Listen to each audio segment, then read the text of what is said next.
अस्सलाम वालेकुम दोस्तों, कभी ऐसा हुआ कि आपने फ़ोन के स्पीकर की आवाज़ फुल कर दी मगर फिर भी कुछ सुनाई नहीं देता। आपको लगा कि फ़ोन का स्पीकर ख़राब हो गया है या फ़ोन ज़्यादा पुराना हो गया है, लेकिन हकीकत शायद कुछ और है और ये गलती तकरीबन हम में से हर बंदा करता है।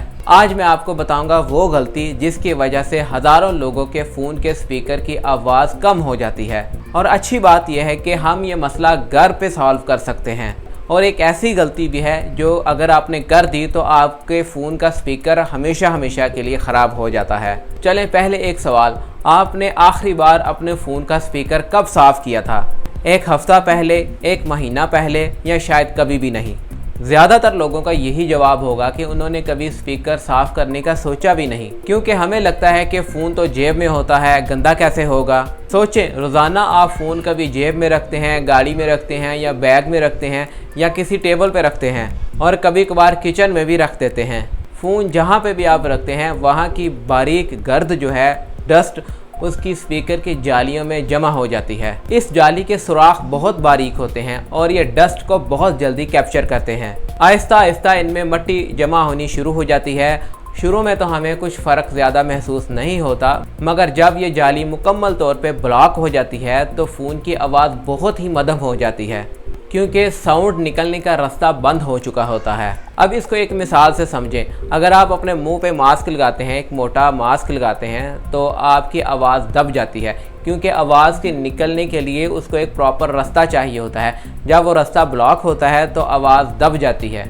इसी तरह फ़ोन की स्पीकर की जाली में भी होता है। जब डस्ट वहाँ पे जम जाती है, रास्ता ब्लॉक हो जाता है, तो आवाज़ बिल्कुल ही मध्यम या दबी हुई हो जाती है। और यहाँ पे एक और चीज़ भी अहम है जो कि कभी आपने नोटिस ही ना की हो। हम में से ज़्यादातर लोग कभी कभार फ़ोन को गीले हाथों से भी इस्तेमाल करते हैं। खाना खाते हुए, बर्तन धोते हुए या वज़ू करने के बाद हाथ जो है हल्के से भी गीले हों तो नमी स्पीकर की जालियों तक पहुँच जाती है और वहाँ पे जो मौजूद डस्ट है उसको मज़ीद वहाँ पे जमा देती है। आप सोचेंगे कि इतने से पानी से क्या होता है?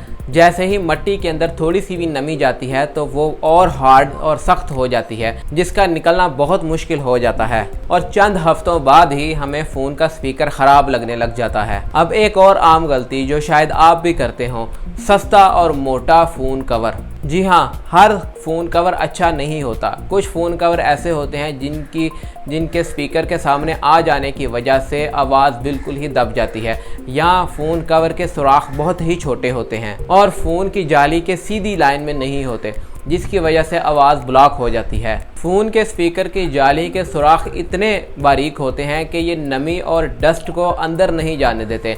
क्योंकि डस्ट अंदर नहीं जाती इसलिए वहीं पे जमा हो जाती है और वहाँ पे लेयर बना देती है, जिसकी वजह से आवाज़ ब्लॉक हो जाती है। तो दोस्तों, इसलिए फ़ोन की जाली को साफ़ करना बहुत ज़रूरी होता है। अब सवाल ये पैदा होता है कि अगर वाकई ही फ़ोन की जाली ब्लॉक हो चुकी है तो इसको साफ़ कैसे किया जाए? अब इसमें भी आपने बहुत एहतियात से काम लेना है। अगर आप बिल्कुल ही बेढंगे तरीके से इसको साफ़ करने की कोशिश करेंगे तो फ़ोन की जाली जो है वो डैमेज हो जाएगी, जिसकी वजह से आवाज़ तो बेहतर हो जाएगी मगर जो डस्ट होगी और जो नमी होगी वो फ़ोन के स्पीकर के अंदर चली जाएगी, जिसकी वजह से आपका स्पीकर परमानेंट डैमेज हो जाएगा। अब मैं आपको बताऊंगा वो तरीका जिससे आप बहुत ही मुख्तात और महफूज तरीके से फ़ोन की जाली को साफ़ कर सकेंगे। अब फ़ोन के स्पीकर को साफ़ करने का बहुत मशहूर तरीका जो कि सोशल मीडिया पे काफ़ी वायरल है, टेप लगा के फ़ोन के स्पीकर को साफ़ करना, जिससे टेप के ज़रिए मिट्टी को बाहर खींचा जाता है। ये तरीका हर फ़ोन में काम नहीं करता। अगर तो मिट्टी ऊपर ही है तो फिर ये आपका थोड़ा सा फ़ायदा हो जाता है। अगर मिट्टी जो है वो बिल्कुल बॉडी के नीचे है और जाली बिल्कुल अंदर की तरफ है तो फिर ये तरीका काम नहीं आता। अब आते हैं सबसे महफूज और बेस्ट तरीके की तरफ। सबसे पहले अपने फ़ोन को बंद करें, इसको एक रोशनी वाली बल्ब के नीचे या किसी हाई लाइट के नीचे रखें ताकि आपको वाज़ह तौर पे मिट्टी नज़र आ सके। अब स्पीकर की जाली को गौर से देखें, क्योंकि हर चीज़ मिट्टी नहीं होती, इसके नीचे जाली और पार्ट्स भी होते हैं, तो आपने मिट्टी को सिर्फ देखना है। अब एक साफ़ और नरम ब्रश लें। ब्रश जो है वो हार्ड नहीं होना चाहिए, बिल्कुल नरम, जो बच्चों का टूथब्रश होता है वो आप इस्तेमाल कर सकते हैं। अब ब्रश को आहिस्ता आहिस्ता सिर्फ एक सिमत में चलाएं। आपने उसके ऊपर रगड़ना नहीं है, सिर्फ एक सिमत में चलाना है और ना ही उसके अंदर दसाने की कोशिश करनी है। बस हल्के हाथ से ब्रश को एक ही तरफ चलाएं और यही काफ़ी है। अगर ब्रश को चलाने के बाद मट्टी अभी भी आपको नज़र आ रही है तो थोड़ा सा जैसे ही आप फ़ोन को उल्टा करेंगे तो मट्टी जो है वो नीचे गिर जाएगी।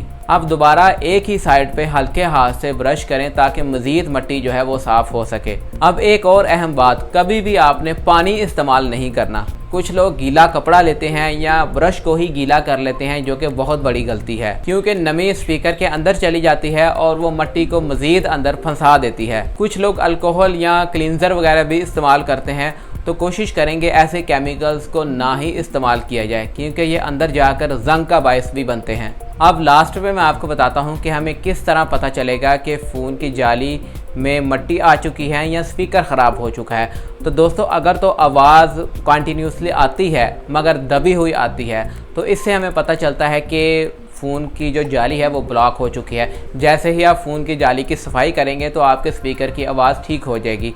और अगर आवाज़ कंटिन्यूसली नहीं आती, बीच में अटकती है या खड़कती है या बिल्कुल ही फटी फटी आती है, तो इसका मतलब यह है कि फ़ोन का स्पीकर ख़राब हो चुका है। इसमें आपको अगर जाली साफ़ भी कर लेंगे तो फिर भी कोई फ़ायदा नहीं होने वाला। दोस्तों, अगर आपके जहन में कोई इसके बारे में राय है तो कमेंट में ज़रूर बताइएगा, और अगर आप कुछ पूछना चाहते हैं तो कमेंट में पूछें, मैं इंशाल्लाह बर वक्त रिप्लाई करने की कोशिश करूँगा।